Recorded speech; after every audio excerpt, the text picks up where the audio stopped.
At Haven Ministry on South Front Street in Sunbury, workers are busy in the kitchen making a meal that will be served for dinner to homeless residents on Friday night. Executive Director Christy Ziegler says it's been crazy the last couple of days as they prepare for the cold snap and impending snowstorm that's set to hit the area over the weekend.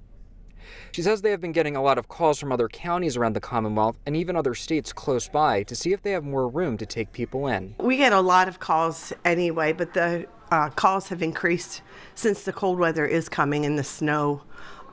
There's people who are living in the woods and tents, and it's not life sustainable doing that, so they're calling to get in. Ziegler says Haven Ministry is at capacity right now, meaning they can't take any more long-term residents in. However, she says the nonprofit will be open for people to come in this weekend temporarily. We're going to be an open door to anybody who needs shelter.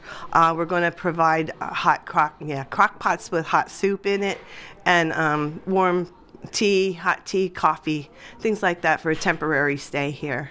We don't have beds for them, but they're welcome to come in and get warm. Ziegler says there will be a lot of other shelters open during the cold snap and the impending snowstorm. She says it's important that homeless take advantage of these. Just look for a church, a warm building, and see what's open.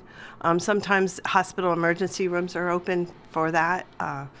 Just different places, just try wherever. Ziegler says if you are homeless and have family and friends, reach out to them and see if they can take you in. She says if you don't, Haven Ministry is open for a temporary stay. As far as I know, there's a few churches that may be open, but I'm not sure.